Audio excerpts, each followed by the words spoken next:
પરમ પૂજ્ય જગ વિખ્યાત ભાગવત કથાકાર દુનિયાને ખૂણે ખૂણે ધર્મનો ઝંડો લહેરાવ્યો પરમ પૂજ્ય ભૂપેન્દ્રભાઈ પધાર્યા છે. આપણે જોરદાર તાળીઓથી પ્રણામ કરીને સ્વાગત કરીએ છીએ. બોલ ગિરિરાજ ધારણ કી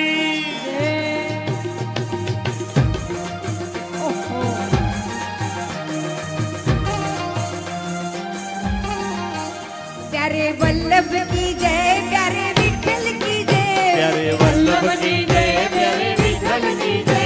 बोलो यमुने महारानी की जय जय जय, बोलो यमुने महारानी की जय जय हो.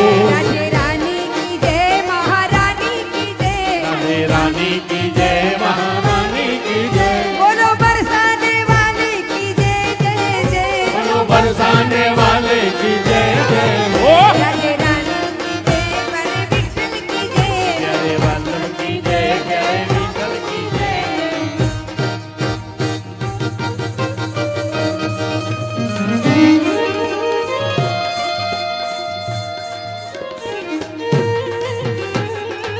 जय हो.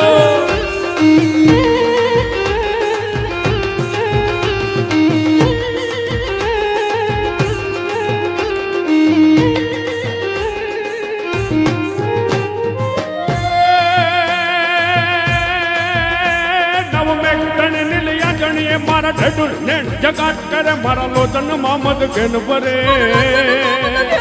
મારા લોચન મામદ ઘેન ભરે પર છાય તળે હરિયાળી બને મારા યતમ નેણ પિછાટ કરે સચરાચર શ્યામલ વાત કરે સચરાચર શ્યામલ વાત કરે મારો પ્રાણ કરે ફૂલ કાટકીઓ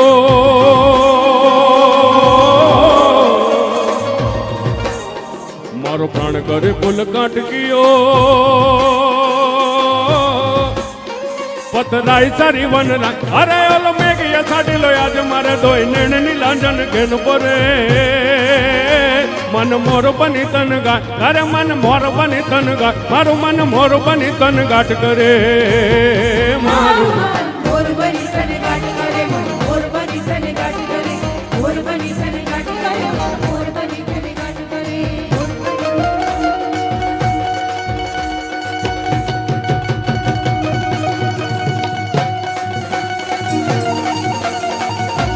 જય હો મહાદેવ મહાદેવ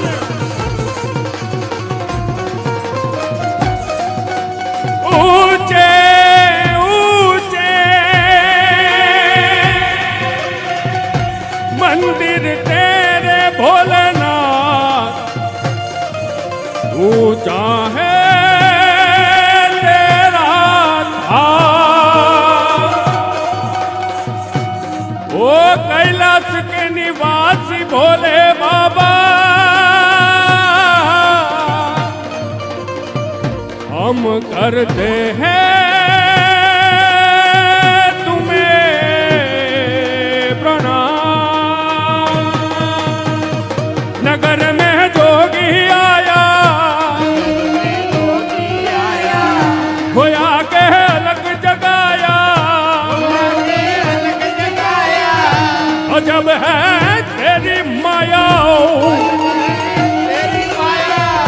भेद कोई समझ न पाया वो सबसे बड़ा है तेरा नाम बोलना बोलना बोलना बोलना बोलना बोलना बोलना बोलना बोलना हरि ओम नमः पार्वती पतये हर हर हर महादेव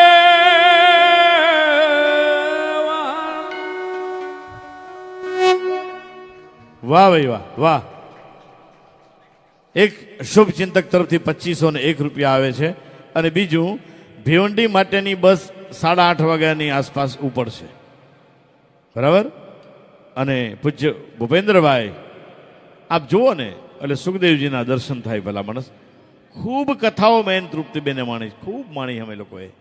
અને ડોંગરે બાપા પછી સચોટ ભાગવત કરનાર હોય તો અમારા પૂજ્ય ભૂપેન્દ્રભાઈ પંડ્યા જોરદાર તાળીઓથી વધાવી અને આપણે સૌ વંદન કરીએ છીએ. ઘણી બધી પૂજ્ય ભૂપેન્દ્રભાઈની ભાગવતમાં અમે તૃપ્તિબેને ગાયું છે અમે લોકો સામે બેસીને, પણ એમની સામે બેસી અમે વાણી પવિત્ર કરીએ છીએ. અને પૂજ્ય ભાઈજીને સાંભળવાથી જીવનનો કેડો મળે.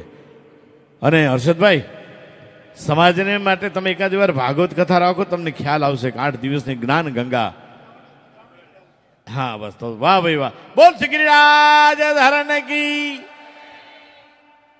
એક આ સ્ટેન્ડ સાથે માઇક આગળ આપશો. હજી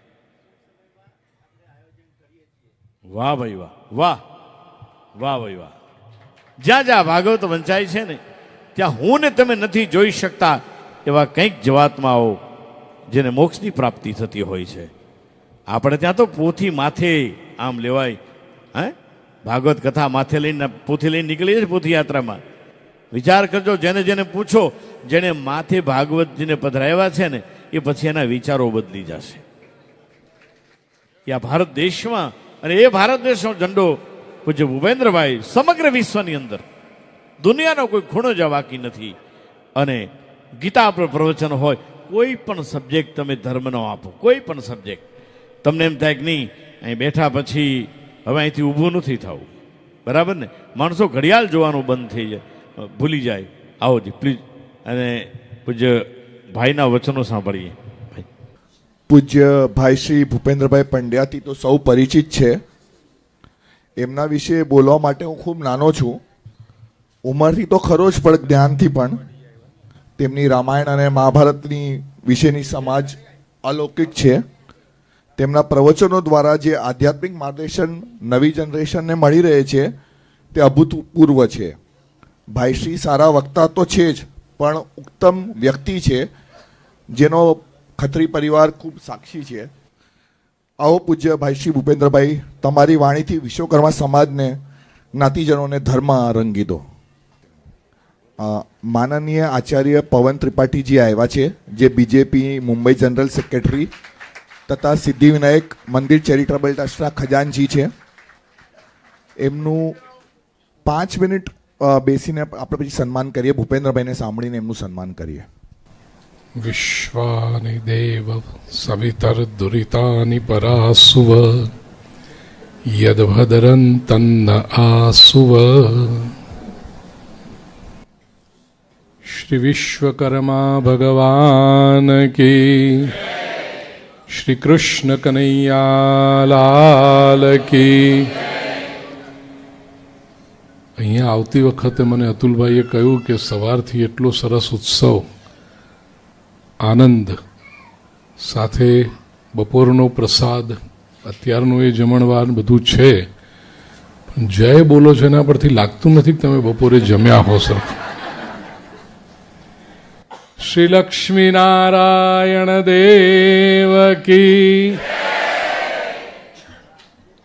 ભાનુભાઈ ફરક પડી જાય છો.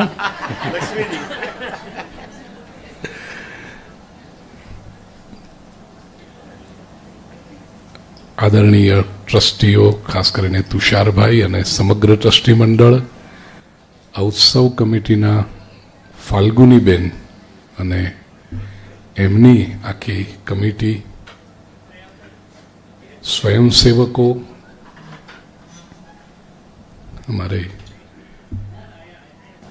मेहमान जो पधारे हैं मेरे प्रिय आत्मीय हैं, प्रिय भानुभाई, तृप्तिबेन, એમને સાંભળવા એક લાવો છે.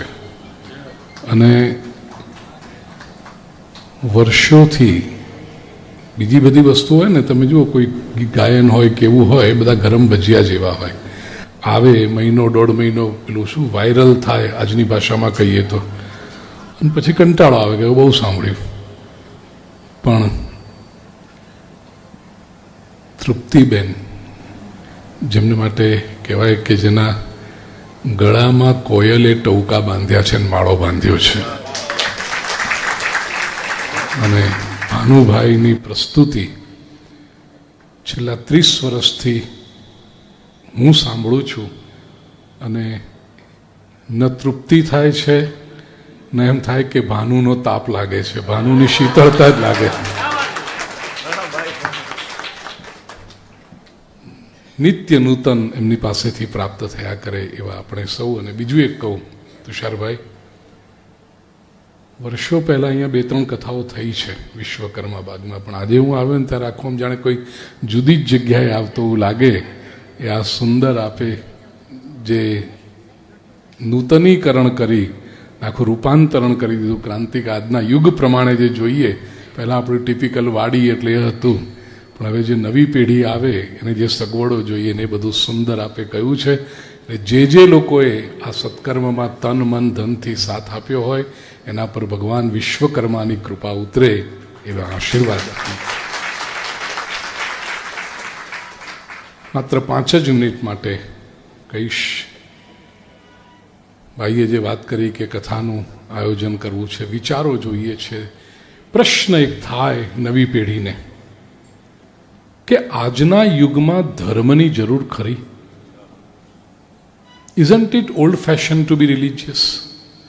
હતા જૂના લોકો ધર્મ કરતા હતા, આચરણ કરતા હતા, બધી વાત સાચી. 5-5 હજાર વર્ષ પહેલાના ગ્રંથો લખાયેલા Shrimad Bhagavat. Is it relevant today?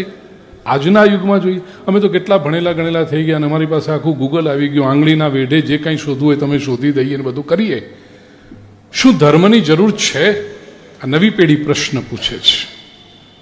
એના માટે હું ઘણી વખત કથામાં એક દ્રષ્ટાંત આપું કે ધર્મ શું કરે છે. ધર્મ એટલે મેં કેવો ચાંદલો કર્યો છે ને તમે કેવો ચાંદલો કરો છો, હું કેવી કંઠી પહેરું છું, તમે કઈ માળા પહેરો છો ને હું કયા મંદિરમાં જાઉં છું. એ ધર્મ નથી. એની અમુક યોગ્યતા, અમુક પ્રતીકો પ્રત્યેક પોતપોતાની પરંપરા પ્રમાણે રાખે, આપણે એને પ્રણામ કરીએ. પણ આધુનિક યુગમાં નવી પેઢી જે ભણેલી ગણેલી આપણી સામે આવી રહી છે, જેની સામે આખું વિશ્વ ખુલી ગયું છે, એના માટે ધર્મની શું જરૂર? ધર્મ શું આપશે? એક વસ્તુ નિશ્ચિત છે ભાઈ કે આ સંસારમાં પ્રત્યેક વ્યક્તિ શાંતિ ઈચ્છે છે. વાત સાચી?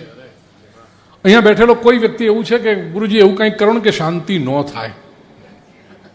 બધાને શાંતિ જોઈએ છે, બધાને શક્તિ જોઈએ છે, બધાને સૌંદર્ય જોઈએ છે, બધાને જ્ઞાન જોઈએ છે, બધાને આનંદ જોઈએ છે, અને સૌથી મહત્વની વાત, સૌને પ્રેમ જોઈએ છે. આ સંસારમાં એક પણ વ્યક્તિ એવો નહીં હોય કે આ મને આ 6 માંથી કાંઈ નથી જોઈતું. તરસે છે લોકો એના માટે, શોધે છે. તો એ કેવી રીતે મળશે? એ ધર્મની ઉર્જા છે. દ્રષ્ટાંત નાનકડું. એક નગરમાં એક મહાપુરુષના પ્રવચન ચાલી રહ્યા હતા અને એટલી પ્રભાવી વાણી, એટલી ઓજસ્વી વાણી, એટલી શાસ્ત્રસંમત વાણી કે લોકોને આનંદ આવે, સમયનો ખ્યાલ ન રહે, ઘણું જાણવા મળે, જીવનના પ્રશ્નોના સમાધાન મળે. અને લોકોને એવું એક જણ કથા સાંભળે એટલે બીજા 5 જણને જઈને કહે કે આ તો સાંભળવા જેવું છે, આ તો સાંભળવા જેવું, આને મિસ ન કરાય. લોકો આવતા જાય. અને બીજી એક વસ્તુ, આપણી શ્રદ્ધા છે એવી કે આપણા નગરમાં કોઈ મહાપુરુષ આવ્યા હોય તો એના પગલાં આપણે ત્યાં થાય. હવે જેમ ખબર પડી કે અહીંયા પાર્લામાં કથા ચાલે છે તો ઈચ્છા થઈ કે ભાઈ ભલે 10 મિનિટ માટે પણ આપ જો પધારો. આપણા સંસ્કાર છે. બધા લોકો આમંત્રણ આપે અને મહાપુરુષ એટલા સરળ કે જે આમંત્રણ આપે એને કે હા આવીશ ને, તમારે ત્યાં આવીશ. 5મે દિવસે સવારે એ નગરના એક શેઠ, અત્યંત ધનિક વ્યક્તિ, એ ગુરુજીના ઉતારે પહોંચી ગયા અને કહ્યું કે આજે સાંજે જો આપ મારે ત્યાં પધારો તો. મહાપુરુષે કહ્યું સારું, સાંજે તમારે ત્યાં આવીશું કથા પછી. કથા પૂરી થઈ એટલે નગર શેઠ પોતાની ગાડી લઈને પહોંચી ગયા. બાપજી મારી ગાડીમાં આપે આવવાનું છે. પહોંચ્યા, નગર શેઠના બંગલે પહોંચ્યા. સરસ મજાની તૈયારીઓ કરી હતી. આરતી, પેલું તોરણો બાંધ્યા હતા, રંગોળી પૂરી હતી, દીવા કર્યા હતા. અને બધા લોકો એટલા કે આ મહાપુરુષ જ્યારે પધારે તો બધાને લાભ મળે. આજુબાજુના સ્વજનોને પણ બોલાવી રાખ્યા હતા. સ્વાગત કર્યું, સોફા પર બેસાડ્યા, ફૂલમાળા પહેરાવી, તિલક, આ તે બધું જે સ્વાગત સન્માન કરવાનું બધું કર્યું. મહાપુરુષે આશીર્વાદ આપ્યા. નગર શેઠે પોતાના કુટુંબનો પરિચય કરાવ્યો કે બાપજી આ મોટો દીકરો એની પત્ની એના બાળકો, વચલો દીકરો એની પત્ની એના બાળકો, નાનો દીકરો એની પત્ની એના બાળકો. ગુરુજીએ બધાને આશીર્વાદ આપ્યા અને પછી નગર શેઠ કહે છે કે મને બહુ આનંદ થયો છે. હવે એક જ મારી ઈચ્છા બાકી છે, સાંજનો સમય છે, આપ મારે ત્યાં ભોજન કરો તો મને બહુ આનંદ થાય. ગુરુજીએ કહ્યું કે હું આ ભોજન તો કરું, પણ એ પહેલાં મારો નિયમ છે કે હું કેટલાક પ્રશ્ન પૂછીશ અને પ્રશ્નના ઉત્તર જો મને યોગ્ય મળશે તો હું તમારે ત્યાં ભોજન કરીશ. નગર શેઠ કે પૂછો પ્રશ્ન શું છે? ગુરુજીએ પહેલો પ્રશ્ન પૂછ્યો, શેઠજી તમારી સંપત્તિ કેટલી, રૂપિયા કેટલા તમારી પાસે? નગર શેઠે તરત જવાબ આપ્યો, ગુરુદેવ 5,51,000. આ મહાપુરુષ સમજી ગયા કે આ માણસ ખોટું બોલે છે. 5,51,000 આજના જમાનામાં કોઈ નગર શેઠ ન બને. જે પ્રકારની ગાડીમાં લઈને આવ્યા હતા શેઠજી, જે પ્રકારનું મકાન હતું, જે પ્રકારનું અંદર ફર્નિચર હતું, ઘરના લોકોએ જે રીતના કપડાં દાગીના પહેર્યા હતા, આ બધું જોઈને મહાપુરુષને ખબર પડી ગઈ કે આની આગળ 5,51,000 તો કાંઈ ન કહેવાય. અને મહાપુરુષ આખું વિશ્વ ફરેલા એટલે માણસ નામના સેમ્પલની કેટલી ડિઝાઇનો હોય છે એ બધી અમને ખબર. કે સંપત્તિની બાબતમાં હંમેશા મનુષ્ય ખોટું જ બોલતો હોય છે. પૈસાની બાબતમાં કોઈ કદી સાચું બોલે જ નહીં. તમે જોજો, જ્યાં સુધી સંપત્તિ ન હોય ને ત્યારે બહુ દેખાડો કરે, ઉધાર લાવીને દેખાડો કરે કે અમારી પાસે તો બહુ છે અને અમારી પાસે બહુ છે, અને ખરેખર સંપત્તિ આવે ને ત્યારે સંતાડવાની શરૂઆત કરે. 5-7 દુકાનો હોય, મોટું ઇન્વેસ્ટમેન્ટ હોય, ગોડાઉનો ભાડે આપ્યા હોય, બંગલાઓ આપ્યા હોય, આ બધી એટલી સંપત્તિ એની પાસે હોય, એવા વ્યક્તિને તમે પૂછો કામકાજ કેમ ચાલે છે તો કે દાળ રોટી નીકળે. આ દાળ રોટીવાળાથી બહુ સાવધાન રહેજો. એ 7 પેઢીનું ભેગું કરીને બેઠા હોય અને વાત દાળ રોટી નહીં કરતા હોય. એ મહાપુરુષને ખબર કે સંપત્તિની બાબતમાં કદી કોઈ સાચું બોલે જ નહીં. મહાપુરુષે કહ્યું આ ખોટું બોલે, 5,51 તો કાંઈ ન કહેવાય. બીજો પ્રશ્ન પૂછ્યો, શેઠજી તમારી ઉંમર કેટલી? નગર શેઠે કહ્યું, ગુરુદેવ 12 વર્ષ થયા. ગુરુજીને થયું આમાં ખોટું, માથે ધોળા વાળ છે, કુટુંબનો પરિચય કરાવ્યો, 3 દીકરા, એને ત્યાં સંતાનો છે, ઓલરેડી દાદા બની ગયો છે આ માણસ, અને કહે છે 12 વર્ષ. કોઈ બેનને તમે ઉંમર પૂછો ને 2-5 વર્ષ જરાક આગા પાછા કરે તો સમજી શકાય. આ તો મરદ માણસ, એ ખોટું કેમ બોલે છે? ગુરુદેવને નવાઈ લાગી. થયું ત્રીજો પ્રશ્ન પૂછ્યું શેઠજી તમારે પુત્ર કેટલા? નગર શેઠ કે છે ગુરુદેવ 1 દીકરો છે. ગુરુદેવ સોફા પર બેઠા હતા, ઊભા થઈ ગયા. આ ઘરના માણસની આ ઘરનું ભોજન તો છોડો, પાણી ન પીવાય. અરે પાણી નહીં, આ ઘરની હવા શ્વાસમાં ન જવી. આવો હડાહડ જુઠ્ઠું. હમણાં જ્યારે પરિચય કરાવ્યો ત્યારે કહ્યું 3 દીકરાને, હવે પૂછું છું કેટલા તો કે 1. કોણ આની વાતને સાચી માનશે? ગુરુદેવ ઊભા થઈને ચાલવા માંડ્યા કે આ ઘરમાંથી નીકળી જાઉં બહાર. નગર શેઠ પાછળ દોડ્યા, એના પત્ની પાછળ દોડ્યા, ગુરુજી તમે ન જાઓ, તમે બેસો, તમે ન જાઓ. શેઠજી ગુરુજી દરવાજે પહોંચી ગયા. દરવાજે પહોંચી ગયા એટલે નગર શેઠના પત્નીએ કહ્યું કે ગુરુદેવ આપને જવું હોય તો અમે ના નહીં પાડી શકીએ, પણ આપ જાઓ એ પહેલાં એક વાત કહી દઉં કે મારા પતિએ જે જવાબ આપ્યા છે એ બધા સાચા જવાબ છે. ગુરુદેવને આશ્ચર્ય થયું, બેન તમે તો બિલકુલ આગળ બેસીને કથા સાંભળો છો, એકાગ્રતાથી કથા સાંભળો છો, પતિની વાત આવીને પાર્ટી બદલી નાખી. આની વાતને કોણ સાચી સમજશે? નગર શેઠની પત્ની બહુ સંસ્કારી હતી, અને હું હંમેશા કથાઓમાં કહું, જે ઘરમાં સ્ત્રી સંસ્કારી હોય ને એ ઘરમાં ધર્મ, સંસ્કૃતિ અને સંસ્કાર ટકે છે. પુરુષ થોડો આડો અવળો થાય તો એનાથી બહુ ફરક નથી પડતો. જો સ્ત્રી સ્થિર હોય તો પુરુષને યોગ્ય માર્ગે પાછા આવવું જ પડે છે. આનો અર્થ હું પુરુષોને આડાઅવળા થવાની છૂટ આપું છું એમ ન સમજતા હું, એ ન જ થાય. પણ કદાચ જો થયો, સ્ત્રી જો સંસ્કારી હશે તો પુરુષને યોગ્ય માર્ગે આવવું પડશે. નગર શેઠની પત્ની બહુ સંસ્કારી હતી, તેને કહ્યું ગુરુદેવ હું તમને સમજાવું. આપે પહેલો પ્રશ્ન પૂછ્યો, સંપત્તિ કેટલી?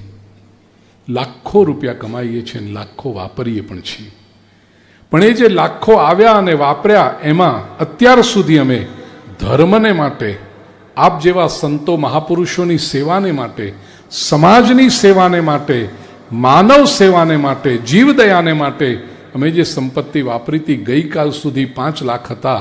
આજે એમણે એક સારા કામ માટે 51,000નો સંકલ્પ કર્યો છે, એટલે આજે અમારી સંપત્તિ થઈ 5,51,000. બાકીના બધા તો આવ્યા ને ગયા. આપે બીજો પ્રશ્ન પૂછ્યો, ઉંમર કેટલી? વેપારી માણસ છીએ, દરેક વસ્તુનો હિસાબ રાખીએ. જેમ સંપત્તિનો હિસાબ રાખીએ એમ સમયનો પણ હિસાબ રાખીએ.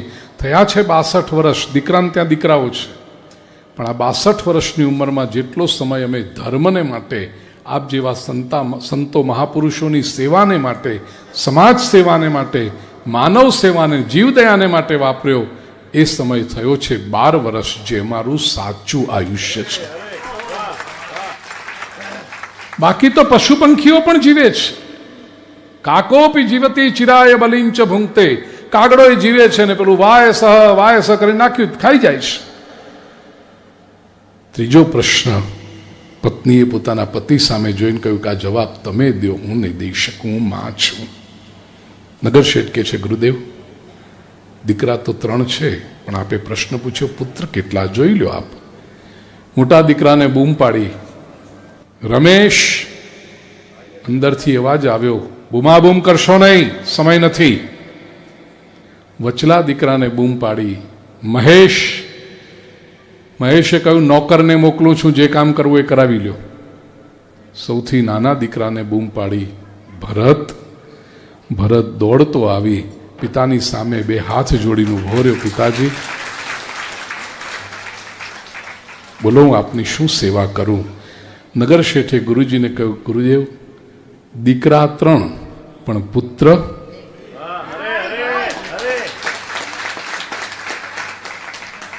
કહેવાની જરૂર નથી કે ગુરુદેવે એ દિવસે નગર શેઠને ત્યાં ભોજન કર્યું. પ્રિય સ્વજનો, ઘણી વખત કથામાં મેં આ દ્રષ્ટાંત આપ્યું છે. નાનકડી આ પ્રસંગ તમને ને મને વિચારવા માટે પ્રેરિત કરે છે કે આપણા જીવનમાં ઘણું હોય, ઘણું આવે, ઘણાની આપણે અભિલાષા રાખીએ, પણ સાર્થક કેટલું, મૂલ્યવાન કેટલું? કોઈ નવો પરિચય આપણને થાય, કોઈ નવી વસ્તુ આવે તો આપણે બહુ રાજી થઈ જઈએ કે મને સુખ મળશે, પણ ખરેખર સુખ મળે છે ખરું?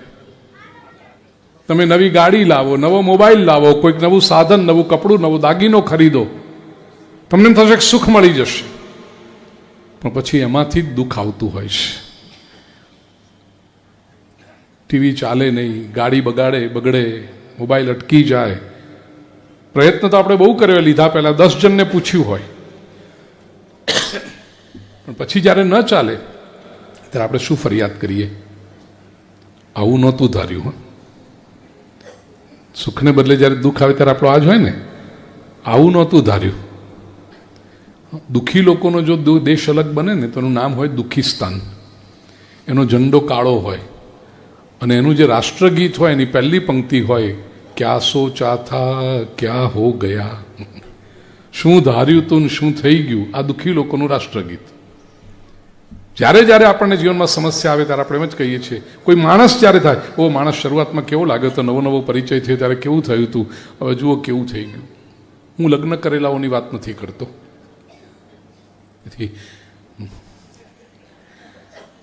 સોનું ધાર્યું હોય અને પિત્તળ જ્યારે ઉઘાડવું પડે ત્યારે માણસ હંમેશા કહે છે કે આવું નહોતું ધાર્યું. તો જ્યારે જ્યારે આપણી અપેક્ષા ભંગ થાય, જ્યારે જ્યારે આપણે દુઃખી થઈએ ત્યારે હંમેશા કેમ કહે છે કે આવું નહોતું ધાર્યું? કદાચ એવું તો નથી ને કે આપણને ધારતા જ નથી આવડતું? કદાચ એવું તો નથી ને કે આપણે ધારીએ છીએ જ ખોટું? પ્રિય સ્વજનો, ધર્મ એટલે સાચું ધારવાની પ્રક્રિયા છે. કોઈ પણ વસ્તુ વ્યક્તિ સામે આવે ને તરત આપણને ખબર પડી જાય કે આમાં આગળ જતા શાંતિ નથી, આગળ જતા સુખ નથી, આમાં આગળ જતા આનંદ નથી, તો આપણે ત્યાં જ અટકી જઈએ ને.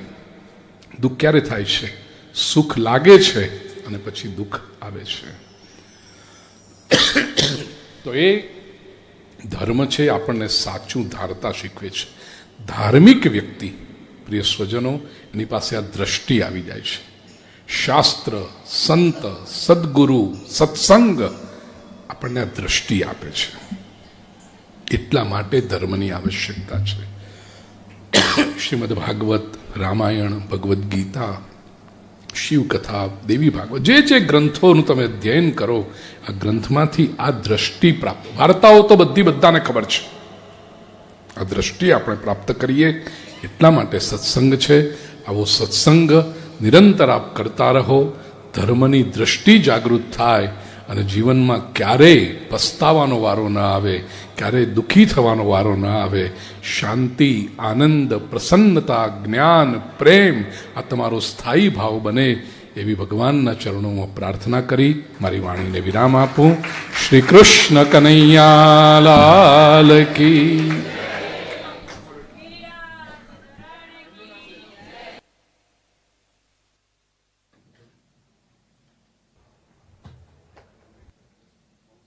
પૂજ્યશ્રીભાઈ, માત્ર એટલી જ તમે વાણી જ્યારે સાંભળે તો વિચાર કરો, 8 દિવસ તમે ભાગવત જ્ઞાન ગંગામાં જ્યારે સ્નાન કરો, એનું રસપાન કરો તો તમે જીવનભર યાદ રાખો. એવી પૂજ્યશ્રીભાઈ ભૂપેન્દ્રભાઈ પંડ્યાના ચરણોમાં કોટી કોટી વંદન. અને ભગવાનની જે સાથે ખૂબ આપણે આભાર માની. બોલ શ્રી ગિરિરાજ ધરણ કી, બોલ શ્રી વિશ્વકર્મા ભગવાનની.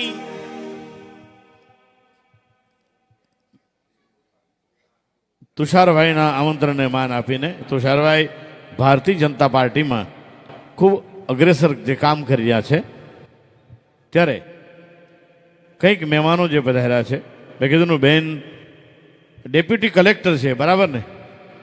આપ છે છેક સુરેન્દ્રનગરથી, બરાબર ને? ઝાલાવાડથી.